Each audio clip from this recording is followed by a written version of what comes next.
අයිබෝවන් ඔයාලා හැමෝටම. ඉතින් අපි හැමෝම දන්නවා මේ තමයි වෙසක් සතිය. ඒ ගැන කල්පනා කරලා මම වෙසක් උත්සවය පිළිබඳ පොඩි රිවිව් එකක් ඔයාලත් එක්ක බෙදා ගන්න හිතුවා. හෙළ බෞද්ධ සම්ප්‍රදාය මත ගොඩනැගුණු අපේ රට ආමිස පූජාවෙන් සහ ප්‍රතිපත්ති පූජාවෙන් වෙසක් උත්සවය ඈත අතීතයේ පටන්ම සමනු ලබනවා. හැම ගෙදරකම වෙසක් කූඩුවක් හදලා බුදුහාමුදුරු වෙනුවෙන් අපි පහනක් පත්තු කරා. ගමේ නගරයේ හැමෝම එකතු වෙලා ලස්සන තොරණක් හැදුවා. ඒ වගේම කැරකෙන පහන් කූඩු නිර්මාණය කරා. මුළු රටේම මිනිස්සු එකතු වෙලා Tamanට පුළුවන් විදිහට දන්සැල් දුන්නා. ඉතින් සිංහල බෞද්ධ සම්ප්‍රදාය තුළ මෙන්න මේ විදිහට අපි ආමිස පූජාවෙන් වෙසක් සැමරුවා. ඒ වගේම ආමිස පූජාව විතරක් නෙමෙයි ප්‍රතිපත්ති පූජාවත් අපි කවදාවත් අමතක කරේ නැහැ. පොහොය දවසට ගමේ හැමෝම පන්සලට ගිහිල්ලා පුද පූජා පැවැත්තුවා. සිල් සමාදන් වුණා. ධර්මයේ ශ්‍රවණය කරා.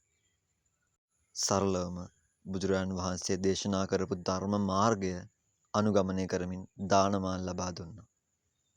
ඉතින් මෙන්න මේ විදිහට ආමිසෙන් සහ ප්‍රතිපත්ති පූජාවෙන් අපේ හෙළයන් වෙසක් සමරන්න පුරුදු වෙලා හිටියා. හැබැයි වර්තමානයේ ආමිස පූජාව සහ ප්‍රතිපත්ති පූජාවට අපි මුල් තැන දෙමින් නියම සිංහල බෞද්ධයින් විදිහට වෙසක් සැමරුවද කියන එක ප්‍රශ්නයක්.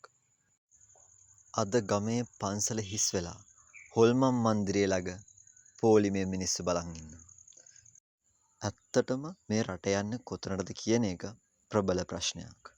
ඊතේ වෙසක් දිනය අර්ථාන්විතව පුද පූජා දානමාන වලින් සමරුව සිංහලයින් මේ විශ්වයට ධනාත්මක ශක්තියක් නිකුත් කරා. හැබැයි අද ඒ ශක්තියට ඒ භක්තියට මොකද්ද වෙලා තියෙන්නේ? ඔයාලා බුද්ධියෙන් හිතලා බලන්න. මම දැක්කේ නෑ ගමේ හැමෝම එකතු වෙලා හදන පහන් කූඩුවක් ගාව මිනිස්සු ඉන්නවා. හැබැයි මම දැක්කා ගමේ කොල්ලෝ කෙල්ලෝ එකතු වෙලා දිවා රෑ නොබල මහන්සි වෙලා හොල්මන් මන්දිරයක් හදනවා. මහ රෑ පුරා හොල්මන් කරනවා. එදා වගේ මම දැක්කේ නෑ භක්තියෙන් වෙසක් සමරන මිනිස්සු. සාදුකාර දීලා වෙසක් බලන්න යන මිනිස්සු. ඒ වෙනුවට මම දැක්කේ වෙස්මුණු පැලඳගත්ත මාර දූතිකාව. බයික් වලින් වැඩ දාන රස්තියාදුකාරෝ ටිකක් විතරක් වෙසක් බලන්න යනවා. පොඩ්ඩක් නැවතිලා හිතලා බලන්න.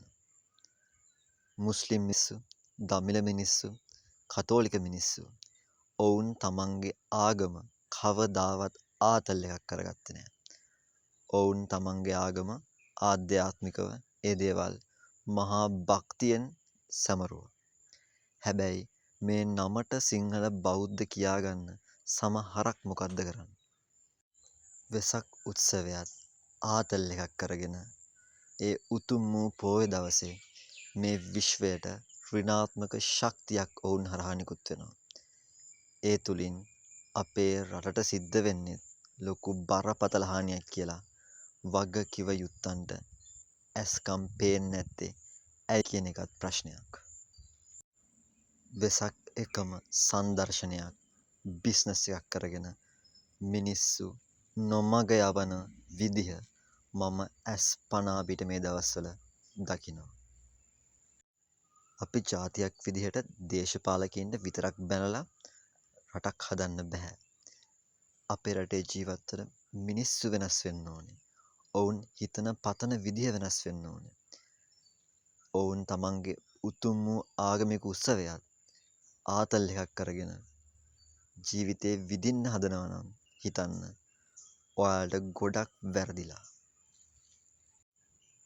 කොහොම නමුත් මේ හැමදේම මෙහෙම වෙද්දී ලස්සනට මේ උතුම් වූ වෙසක් පොහොය දිනය මහා භක්තියෙන් ශ්‍රද්ධාවෙන් සමරුව මිනිස්සු ටිකක් තාමත් ඉතුරුලා ඉන්නවා. බුදුහාමුදුරුවෝ වෙනුවෙන් වෙසක් පහන් කූඩුවක් හදලා හැමෝම එකතු වෙලා තොරණක් හදලා මෙච්චර නැති බැරි කාලෙක මෙච්චර අමාරු කාලෙක මුළු රටේම දන්සැල් දීපු මිනිස්සු අපේ රටේ ඉන්නවා. ඉතින් ඔවුන්ට අත් දෙක එකතු කරලා මම හැමදාමත් ගෞරව කරනවා. මම දැක්ක තවත් එක දෙයක් තියෙනවා.